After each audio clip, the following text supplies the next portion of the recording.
Siddharth Sharma independent media analyst भी हमारे साथ जुड़ चुके हैं। सिद्धार्थ, आपका स्वागत है। और वही उसी केस पर आऊंगी जो पवन खेड़ा ने फाइल किया, और पवन खेड़ा के वकील को ये कहा जस्टिस कौरव ने कि भाई आपने आधी अधूरी बातें उसमें लिखी हैं, आपने पर्सनल कैपेसिटी में इस कंप्लेंट को लिखा, बल्कि आपको अपने पार्टी का भी जिक्र करना चाहिए था, क्योंकि पार्टी पर भी बात है। ये आधी अधूरी याचिका क्यों पवन खेड़ा ने दायर की? क्या ये बात बहुत बेसिक नहीं थी जो कि वो फॉलो कर सकते थे और उन्होंने फॉलो नहीं की? जी, मेरे ख्याल से हमें पता है, भारत में अगर हम किसी को, कोई हमें परेशान कर रहा है या हमें किसी को परेशान करना है, तो लिटिगेशन एक बहुत अच्छा रास्ता होता है। लिटिगेशन का मतलब कानून के कोर्ट कचहरी कर दो कि मामला बना दो। तो गांव में पहले पुराने जमाने में लोग कुछ ममलची होते थे, कोई भी एक मामला बना दो, कोर्ट में लेके चले जाओ, काफी दिनों तक लंबा खींचता है करके। लेकिन क्योंकि आपका मामला अर्नब गोस्वामी का है, रिपब्लिक टीवी चैनल का है, तो कुछ कुछ बार क्या, दर्जनों बार मैंने भी अर्नब गोस्वामी जी के साथ डिबेट में भाग लिया है। तो ये कहने में मुझे कोई संकोच नहीं है कि उनके साथ डिबेट करने का मतलब है भाषा का और आक्रामकता का, और कुल मिला के अशिष्ट व्यवहार वहां पर बहुत ज्यादा होता है। ये स्वाभाविक है, जिन्होंने भी टीवी देखा है वो देख सकते हैं। उसके पूरे डिबेट में जो वातावरण रहता है वो शिष्टाचार का वातावरण कम रहता है, सौम्यता कम रहती है, आक्रामकता ज्यादा रहती है, अशिष्ट व्यवहार ज्यादा रहता है। ये कहने के बावजूद मेरा ये मानना है कि सभ्य समाज में हमारे सारे गलत काम केवल 3 श्रेणियों में आते हैं। या तो कोई गलत काम अपराध होता है, या तो कोई गलत काम गैरकानूनी होता है, या तो कोई गलत काम अनैतिक होता है। अगर कोई अपराध हो गया है तो न्यायपालिका उसके लिए सजा देती है या दंड देती है। अगर कहीं कोई गैरकानूनी काम हो गया है तो सरकार या कोर्ट किसी तरह का जुर्माना लगा देती है। और अगर कहीं अनैतिक कोई काम हो गया है तो फिर समाज उसका बहिष्कार करता है। मानहानि का मुकदमा तो बाद में होता है। मानहानि अपने आप में एक अभिव्यक्ति है। मेरे अनुसार मानहानि किसी का भी करना अभिव्यक्ति भले है, लेकिन वो गलत है। पर क्योंकि मानहानि में किसी के मूल अधिकार का हनन नहीं होता है, इसीलिए वो अपराध की श्रेणी में नहीं आता है। इसीलिए मानहानि के मुकदमे में अगर केस साबित भी हो जाता है तो दंड नहीं होता है, केवल जुर्माना होता है। हालांकि ऐसा काम करना, मानहानि किसी का करना अनैतिक जरूर है, पर दिक्कत यह है कि अनैतिक की जिम्मेदारी व्यवस्था की नहीं, समाज की होती है। तो अगर कहीं पर लगता है कि कोई अनैतिक काम होता है तो समाज को बहिष्कार करना चाहिए। और मेरे ख्याल से भारत का समाज इस तरह के अनैतिक व्यवहार का बहिष्कार करना शुरू कर दिया है। हम लोग मीडिया के क्षेत्र में थोड़ा बहुत रिसर्च करते रहते हैं। 2023 में डाटा बताता है कि भारत की 60% जनता समाचारों के लिए टीवी न्यूज पर निर्भर थी।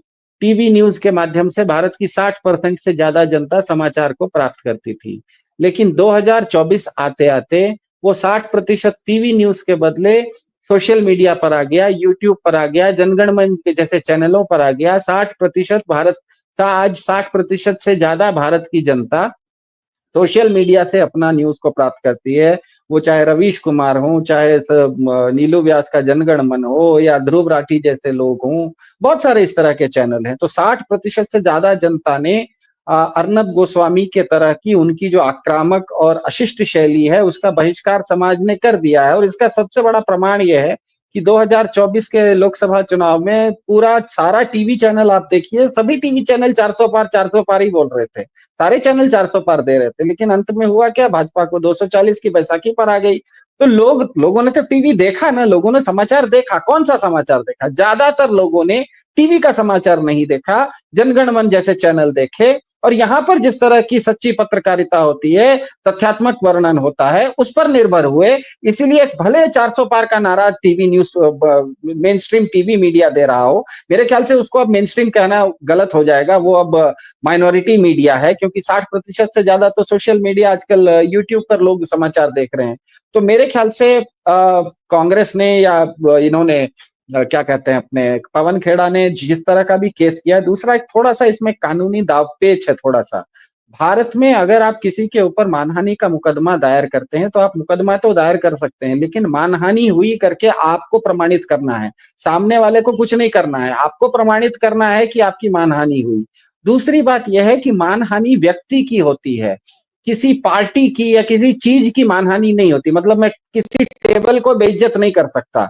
मैं बात करने में आपको किसी व्यक्ति के साथ मैं बदतमीजी कर सकता हूं, लेकिन मैंने टेबल के साथ बदतमीजी की। जो चीज जीवित नहीं है, अमूर्त है, उसको आप मानहानि में नहीं ले सकते। तो यहाँ पर एक पार्टी जो होती है अपने आप में, भले वो व्यक्तियों का समूह है, लेकिन पार्टी अपने आप में कोई जीवित चीज नहीं होने के कारण उसमें मानहानि को प्रमाणित करना थोड़ा मुश्किल होता है। और तीसरी बात यह है कि एक बहुत जटिलता है, खास करके जो ये नई न्याय संहिता, भारतीय न्याय संहिता आई है, कि कोई अगर मानहानि का केस करता है तो जिसके ऊपर केस किया है वो तो अपना वकील रख सकता है, लेकिन जिसने केस किया है उसको हर सुनवाई में कोर्ट में स्वयं हाजिर रहना पड़ेगा। भले उसका वकील हो, लेकिन उसको स्वयं हाजिर रहना पड़ेगा। तो मुझे पता नहीं कि इस मामले में कानूनी पेचीदगियां और क्या हैं, लेकिन इतना स्पष्ट है कि इस तरह का केस करने के बाद पवन खेड़ा जी को हर बार कोर्ट का जो पेशी आएगी, जब डेट आएगा, पवन खेड़ा जी को व्यक्तिगत रूप से खड़ा रहना पड़ेगा। लेकिन अर्नब गोस्वामी अपना टीवी शो करते रहेंगे, उनका वकील आके इसको हैंडल कर लेगा। तो मेरे ख्याल से हम बीजेपी का पूरा इकोसिस्टम, हमें पता है वो बातचीत करने में, वो अभिव्यक्ति की स्वतंत्रता का दुरुपयोग करता है, हमें पता है। और वो दुरुपयोग करके लोगों के ऊपर लांछन लगाना, लोगों के ऊपर ओछी बातें करना, इस तरह की बातें करता है। लेकिन संवैधानिक रूप से अगर शुद्ध संविधान और कानून को देखिए तो वो अभिव्यक्ति है। अभिव्यक्ति की स्वतंत्रता के अंतर्गत इस तरह का बदतमीजी अभिव्यक्ति की स्वतंत्रता है, जब तक आप अपनी कृति से किसी को क्या कहते हैं, हानि नहीं पहुंचाए। मतलब आप किसी के मूल अधिकार का हनन नहीं करें। तो मेरे ख्याल से अर्नब गोस्वामी कहेंगे मैंने तो बोला, हाँ ठीक है, गलत बोला, गंदी बात बोली, गलत बात बोली, अशिष्ट बात बोली, लेकिन मैंने तो कोई हानि नहीं पहुंचाई, मैंने किसी के मूल अधिकार का तो हनन नहीं किया। मैंने कांग्रेस पार्टी बता दे कि उसका मूल अधिकार क्या है, क्योंकि मूल अधिकार व्यक्ति का होता है, किसी पार्टी का कोई मूल अधिकार नहीं होता है। तो मेरे ख्याल से ये बड़ा रोचक होगा, बड़ा दिलचस्प होगा कि ये केस किस तरफ जाएगा। लेकिन मुझे पता नहीं ये किस तरह से हुआ है, लेकिन मेरे ख्याल से इन सब चीजों को, खास करके मेन स्ट्रीम मीडिया को, अब क्योंकि वो खुद अपने आप में माइनॉरिटी मीडिया बन गया है, उनको बहुत ज्यादा तूल देके उनको अपनी बात बढ़ाने का मौका नहीं देना चाहिए। जनता खुद जानती है कि इस तरह का जो व्यवहार है मेन स्ट्रीम मीडिया का, सिर्फ अर्नब गोस्वामी का नहीं, आप अधिकतर किसी भी मेन स्ट्रीम टीवी चैनल पर जाइए, डिबेटों में किस तरह से चिल्लम चिल्ली होती है। यहाँ तक कि कई बार तो डिबेटर एक दूसरे को मारपीट, हाथापाई पर उतर आते हैं। तो जनता को ना वो पसंद नहीं है। भले उसमें न तो कोई अपराध हुआ है, न तो कोई गैर कानूनी काम हुआ है, लेकिन अनैतिक सबको लगता है और लोग इससे दूर कट जाते हैं। बिल्कुल, आपने ये बात सही कही कि जनता को ये पसंद नहीं आता है। नॉर्मली सब सिविलाइज्ड डिबेट देखना चाहते हैं, लेकिन मैं अब सिद्धार्थ के पास आ रही हूँ कि ये प्रतियोगिता मेन स्ट्रीम मीडिया चैनल्स में तो लगी रही है, लेकिन अब ऐसा लग रहा है कि पॉलिटिकल पार्टीज में भी लग चुकी है। एक दौर था जब हमने कभी नहीं देखा जल्दी कि कोई पॉलिटिकल पार्टी जाकर और किसी जर्नलिस्ट के खिलाफ तुरंत एक्शन ले ले, तुरंत एफआईआर करा दे, डेफेमेशन का केस कर दे। ये सारा चलन बीजेपी लेकर आई थी और अब उसी चलन को कांग्रेस भी कर रही है। मैं ये नहीं कह रही हूँ कि उसमें गलत है या सही है, लेकिन ये जो चलन शुरू हो गया है कि आप एक राज्य में बैठकर और दूसरे राज्य के एंकर को जाकर रात में उसके घर से उसको घसीट कर निकाल लीजिए, उसके खिलाफ एफआईआर दर्ज कर लीजिए, ये क्या है? This is all a BJP playbook only. Why does Congress need to follow this playbook? Congress को क्या और कोई चारा नहीं है कांग्रेस के पास? क्या कांग्रेस को भी उसी स्तर पर उतरना है जिस पर बीजेपी उतर रही है? मैं ये नहीं कह रही हूं कि कांग्रेस को नहीं करना चाहिए या कांग्रेस का यही तरीका है फाइट आउट करने का, लेकिन अगर ये है तो फिर तो जंगल राज इटर्निटी तक ऐसे ही चलता रहेगा। हम कभी कोई चीज क्लीन अप कर ही नहीं पाएंगे। सिद्धार्थ, आपको क्या लगता है? तो मुझे ऐसा लगता है कि भाई चाहे आज अर्नब गोस्वामी हो, चाहे फिर वो नीलू व्यासी क्यों ना हो, कल वहां अगर बैठी हो, कि आप आए, आप हमारे खिलाफ डेफेमेशन कर दीजिए, आप हमको जेल में डाल दीजिए, सुबह हमारे 4 बजे आप घर पे आ जाइए और मुझे हथकड़ी पहना कर ले जाइए, हमारे सारे लैपटॉप्स कॉन्फिस्केट कर लीजिए। ये जो चलन है ना जर्नलिस्ट के खिलाफ, ये बहुत ही चिलिंग और बहुत ही इंटिमिडेटिंग है। वेदर इट इज कांग्रेस और BJP, why should the political parties resort to tactics like this? हाँ, क्योंकि राजनीतिक दलों को ना थोड़ी सी परिभाषा या तो उनको समझ में नहीं आई है, या तो परिभाषा को वो क्या कहते हैं, उसको घुमा फिरा रहे हैं। सबसे सीधी सी बात है कि संविधान नागरिकों का दस्तावेज होता है और वो नागरिकों की अधिकतम शक्ति को दर्शाता है, और वो सरकार की सबसे कम शक्ति, सरकार की न्यूनतम और नागरिक की अधिकतम शक्ति को दर्शाता है। वो दस्तावेज होता है संविधान। लेकिन दूसरी तरफ सरकारें क्या करती हैं? कुछ कानून पास करती हैं। कानून जो होता है वो सरकार की अधिकतम शक्ति और नागरिक की न्यूनतम शक्ति का दस्तावेज होता है। तो किसी भी राजनीतिक दल हो या कोई भी व्यक्ति हो, उसको समझना चाहिए कि अभिव्यक्ति की स्वतंत्रता एक संवैधानिक अगर क्या कहते हैं हमारे यहाँ प्रावधान है, तो अभिव्यक्ति का मतलब क्या? अभिव्यक्ति का मतलब है किसी बात को स्वतंत्र रूप से कहना। इसका मतलब वो सही कहना या गलत कहना, इस तरह का कोई वर्गीकरण नहीं है। तो अभिव्यक्ति की स्वतंत्रता अपने आप में अक्षुण्ण है और वो संवैधानिक है। आप किसी कानून को लाके अभिव्यक्ति की स्वतंत्रता को कम नहीं कर सकते। हाँ, मेरा फिर से मानना है, जैसे कि मैंने आपको बताया, हमारे जैसे लोगों को, क्योंकि हम मीडिया में रहते हैं, कई बार अर्नब गोस्वामी और रिपब्लिक टीवी हफ्ते में 2-3 बार बुलाते भी हैं कि आप आइए डिबेट करने, लेकिन हमें अब वहां पर जाने का मन नहीं करता है। वहां पर जाने का मतलब है कि आप आधे घंटे तक जोर जोर से चिल्लाएंगे, किसी के साथ झगड़ेंगे, हो सकता है वो आपके साथ मारपीट कर दे, तो ये अपने को मतलब वो क्या कहते हैं, वो बहुत महंगा सौदा लगने लगा है।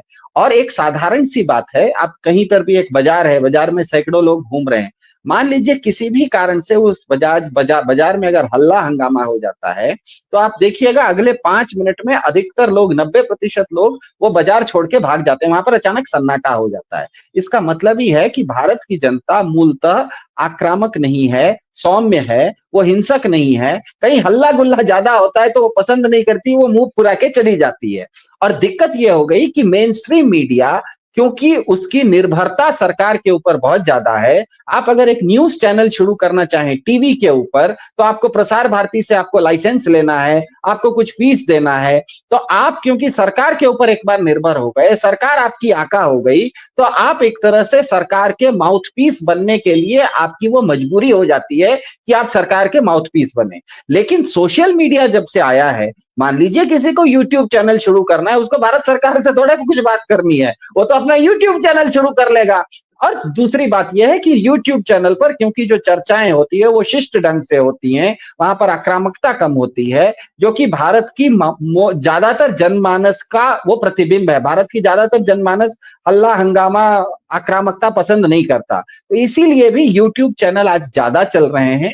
और कोई भी सरकार हो, वो कांग्रेस की हो या बीजेपी की हो या क्षेत्रीय दल हो, उनको समझना चाहिए कि किसी नागरिक के मूल अधिकार को, मतलब संविधान में जो अधिकार प्राप्त है, उसको आप किसी कानून को बना के वो अधिकार को आप खत्म नहीं कर सकते। अर्नब गोस्वामी जो बात करते हैं वो मुझे बिल्कुल पसंद नहीं है, वो अशिष्ट है, लेकिन कानूनी रूप से, संवैधानिक रूप से न तो वो किसी तरह का गैर कानूनी काम कर रहे हैं, न कोई अपराध कर रहे हैं, वो अनैतिक काम है। और अनैतिक काम के लिए सरकार या न्यायपालिका उसमें बीच में नहीं पड़ती है, समाज को ही बहिष्कार करना पड़ता है। और हम पिछले 1-1.5 साल से देख रहे हैं कि समाज इस तरह का बहिष्कार कर रहा है। और फिर से मैं कहता हूं, ये जहां तक केस है, इस केस में एक और चीज होती है, आप किसी के ऊपर मानहानि का मुकदमा कीजिए 100 करोड़ का, 3 साल तक, 4 साल तक केस चलेगा। अचानक अगर सामने वाला एक दिन कह दे आके, अच्छा भैया मैं माफी मांगता हूं, तो वो कोर्ट केस आगे बढ़ता ही नहीं है, केस अपने आप खत्म हो जाता है। तो कई बार ऐसा होगा कि हो सकता है 2-3 साल के बाद अचानक एक दिन कोर्ट में अर्नब गोस्वामी कह दें कि ठीक है, हमने बोला था, माफी मांग लेते। कोर्ट के अंदर एक पेपर होगा जिसके ऊपर दोनों सिग्नेचर करके बाहर निकल जाएंगे।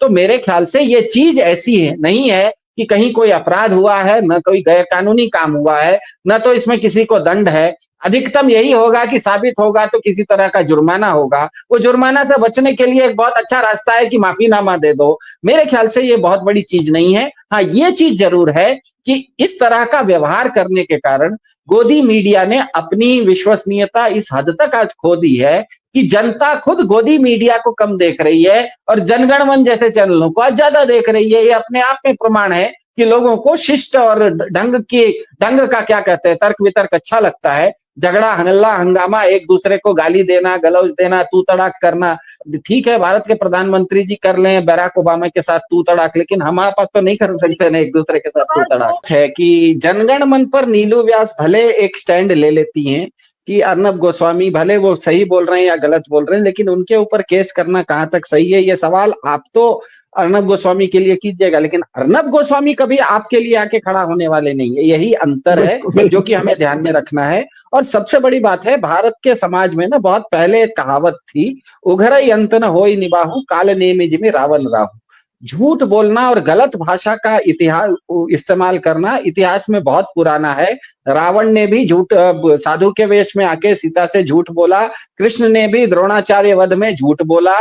तो उसका कोई प्रशासनिक समाधान नहीं है, केवल सामाजिक बहिष्कार संभव है। और मेरा एक बहुत गंभीर बात है, हर चीज में कोर्ट को आप अगर फंसाएंगे तो इस देश में आज 5 करोड़ लोगों के 5 करोड़ केस हैं, केवल 25,000 जज हैं, एक जज के ऊपर 2,000 पेंडिंग केस है जो उसका जजमेंट देना है। उसमें आप इस तरह का भी केस कीजिएगा तो मुझे एक चीज याद आती है कि मैं बैंक चला रहा हूं, बैंक का पैसा ठीक रखने के लिए सामने एक दरबान रखा है। कुछ समय के बाद मेरा साला आया मुझसे मिलने, मैंने दरबान को भेज दिया चाय लाने के लिए, इस बीच में चोर ने आके बैंक को लूट लिया। अब बताइए दरबान की गलती या मेरी गलती? दरबान को मैंने रखा था बैंक संभालने के लिए, दरबान को मैंने भेज दिया चाय लाने के लिए, तो बैंक तो लूटेगा ही। तो मेरे ख्याल से हमें न्यायालय को भी ओवरलोड करने से बचाना चाहिए। न्यायालय को ऐसे चीज में लाना चाहिए जिसमें किसी का मूल अधिकार का हनन हो रहा हो। हर चीज में हम मुझे लगे कि ये भी मुझे बुरा लग गया, हर चीज मुझे अगर बुरी लगे और मैं कोर्ट में चला जाऊं तो भले कोर्ट उस चीज को केस को ले लेगा, लेकिन वो ओवरलोड हो जाएगा, ऐसा मेरा मानना है। बिल्कुल, आप दोनों की कोई भी बात से मैं डिसमिस नहीं कर सकती।